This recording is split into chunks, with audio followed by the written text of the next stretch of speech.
terrorismo en el Braem, donde todavía persiste este tema y donde ayer hemos recibido la lamentable noticia de 7 agentes de la Policía Nacional del Perú fallecidos durante una emboscada narcoterrorista en el Braem, en territorio cusqueño esta vez, Pichari, donde estas 7 personas, 7 integrantes de la Policía Nacional del Perú, 7 integrantes de una familia, de una comunidad, han perdido la vida. Vamos a conversar al respecto. ¿Qué es lo que pasa? ¿Cuál es la situación actual de la lucha contra el narcoterrorismo en el Braem? Le damos la bienvenida a Pedro Yaranga, experto en temas de terrorismo.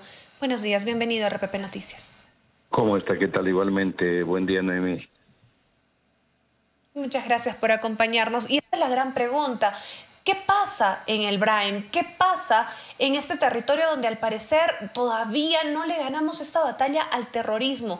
¿Cómo está la lucha contra el narcoterrorismo en el Braem?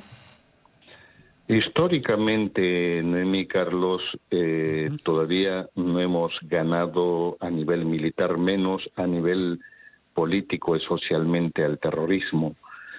Mucha gente se equivoca, especialmente los políticos en Lima, también en provincias, incluido en el Braem, y dicen de que el terrorismo ya terminó hace años, que solamente es un grupo de narcoterroristas, y algunos hasta dicen que simplemente son sicarios del narcotráfico. O sea, nos hemos olvidado totalmente, nos hemos alejado de la realidad, cuando el terrorismo continúa desde hace más de 40 años. Más o menos en el 2000 es donde evalúa la Comisión de la Verdad y Reconciliación, hace un buen seguimiento, un buen estudio, saca algunos análisis, pero ni siquiera eso hemos incorporado, por ejemplo, en la currícula escolar universitaria. Entonces, gran parte de la población desconoce, los políticos desconocen.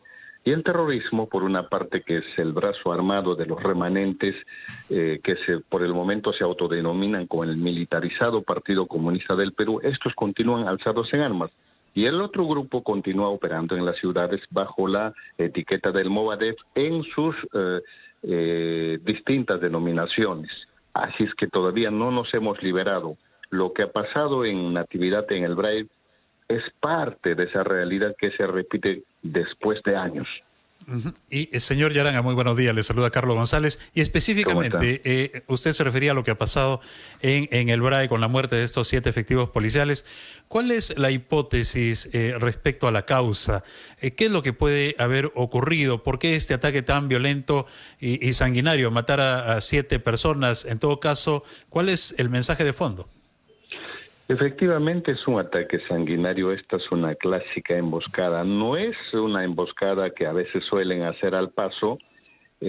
Aquí ha participado gente de mucha experiencia y ellos tienen todavía gente de experiencia, probablemente en la planificación han participado pues los mandos importantes. Mire, se dan todo lo que comúnmente se da en una buena emboscada, en un buen ataque. Ataque, contención y remate, y eso se ha dado en el caso de Natividad. El de remate es el que se asegura que todos estén muertos. Por suerte uno que estaba dentro de la camioneta no corrió la misma suerte, el sobreviviente, pero en los demás casos sí, y masacre total, luego arrasamiento de sus pertenencias, los pertrechos y las armas, y aquí han hecho con todo. Esto se repite no en forma continua, pero cada cierto tiempo. Este tipo de emboscadas lo hemos vivido por lo menos después de por lo menos 8 o 9 años. Señor Yaranga, le dejé una consulta pendiente porque seguramente muchos se preguntan ¿a qué se debe? ¿Por qué todavía tenemos la presencia de estos grupos terroristas? ¿Qué es lo que ellos buscan y por qué no hemos podido erradicarlos hasta ahora? Exactamente. ¿Qué buscan? ¿Qué intención tienen? ¿Qué buscan? ¿Cuáles son los objetivos principales? El objetivo principal es político, y eso no han dejado desde hace más de 40 años. Así estén en una pausa alargada, pero ellos siempre continúan con ese objetivo político. Y mejor en esta circunstancia, donde hay protestas y donde un sector de la población intenta golpear a la policía. Lo que ellos están diciendo, en otras palabras, es: si ustedes en las ciudades no han podido diezmar, no han podido asesinar más policías, nosotros estamos presentes y esta es la prueba. Por lo tanto, estamos con ustedes cada cierto tiempo.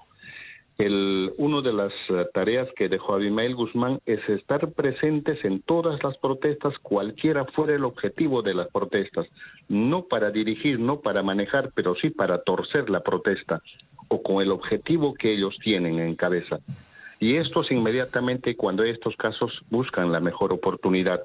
Una policía que no estaba tan bien armada, cumpliendo cosas rutinarias del día porque están cerca a una población, entonces aprovecharon ese momento con todo el arma pesada que ellos tenían ahí a la mano y lograron ese objetivo.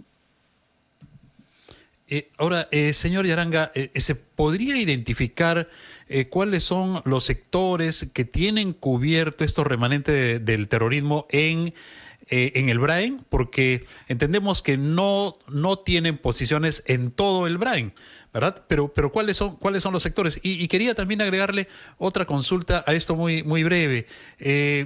¿Los podríamos denominar con claridad y con precisión narcoterroristas? ¿Así es como deberíamos denominarlos?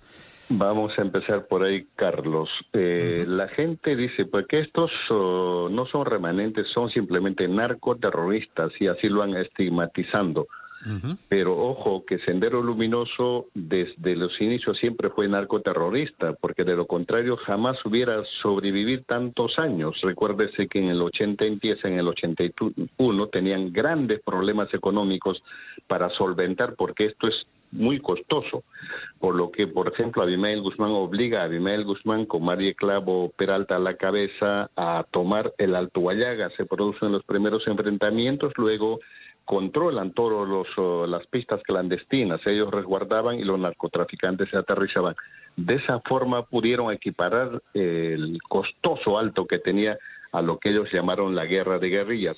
Luego del Alto Huallaga controlan el Brain y la situación se soluciona. En el Brain no significa, el Brain es una inmensidad. Imaginariamente comparemos, por ejemplo, con todo Lima provincias, más o menos ese es el territorio.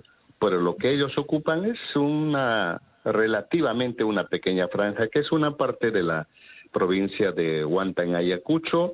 En el caso de la región Junín tienen a dos provincias, no todos, sino solo una parte que es la provincia de Huancayo, Satipo, y en la parte de Huancavelica sí controlan más o menos regularmente la provincia de Pampas, Tayacaja. Ese es el corredor que ellos dominan.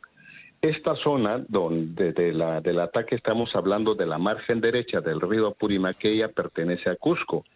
No tienen habitual desplazamiento por esa zona, pero ellos están preparados para salir a cualquier lugar cuando se trata de un objetivo planificado, y en este caso lo han hecho así. Atacan y luego se retiran.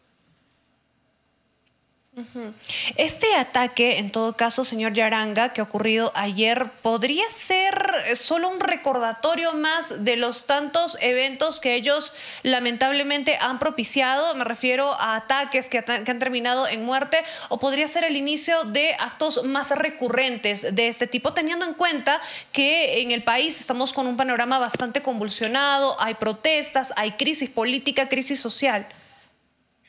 Actualmente ellos no hacen por hacer. Ojo, eso es lo que hay que entender porque la gente dice, no, es que por suerte se toparon. No, ellos no actúan por actuar. Ellos tienen planes anuales, planes a mediano plazo, a corto plazo. Están en una ofensiva, y cuando están en una ofensiva hay que tener cuidado. Es decir, ellos activaron todo un plan. No sé por el momento cómo se denomina el plan.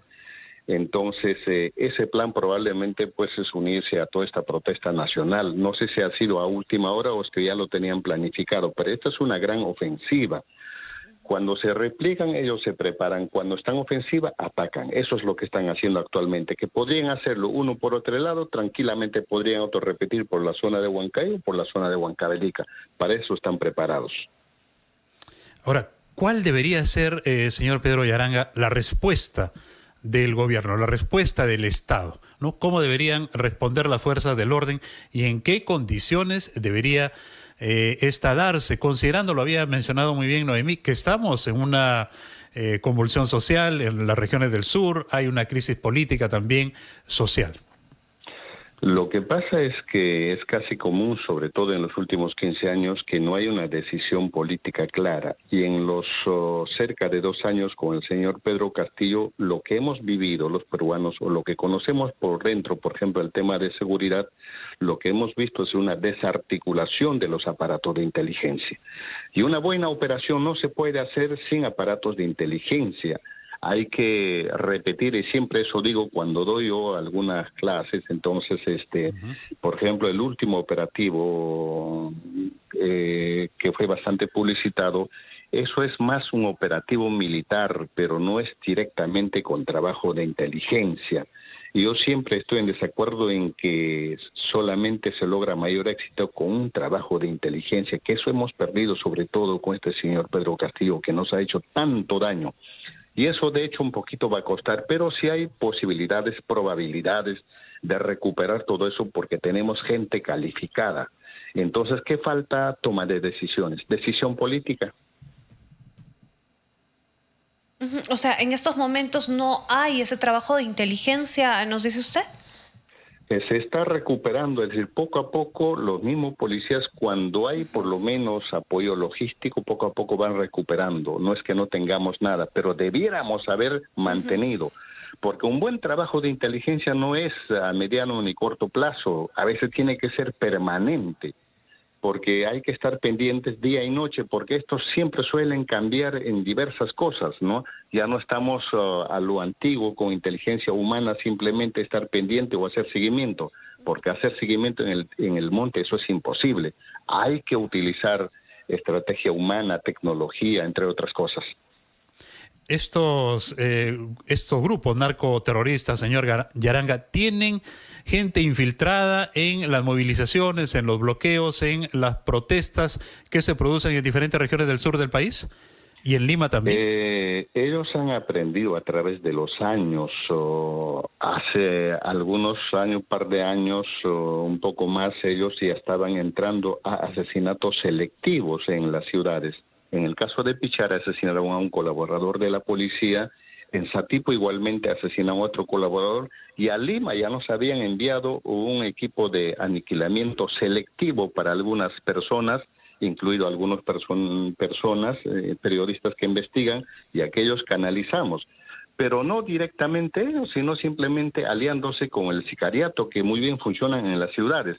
Parte de eso, pero el trabajo político se están haciendo. Pero por otro lado, en las ciudades, el Movadef está totalmente activo y eso a veces la gente se olvida. Señor Yaranga, una última consulta. ¿Considera si usted que de repente en este panorama de convulsión social, en este panorama de crisis política, las puertas de estos grupos terroristas o estos grupos terroristas estarían captando la atención de más personas que participan de movilizaciones que no están a gusto con los poderes del Estado? Ese es el momento que ellos aprovechan. Ellos no se alimentan de un momento de paz. Ellos buscan el momento en que haya estas cosas, que haya enfrentamientos. Ellos tienden a captar a algunas personas ahí, probablemente que tengan gente informando estos actos, por ejemplo, para un ataque específico cerca a una localidad, a una comisaría. No lo hacen directamente ellos, lo hacen terceras personas. La zona es muy acrecentada por el narcotráfico, entonces probablemente ahí tienen gente trabajando igualmente, que no hacen la acción militar, sino más bien hacer solamente trabajo de inteligencia. De eso tienen cantidad.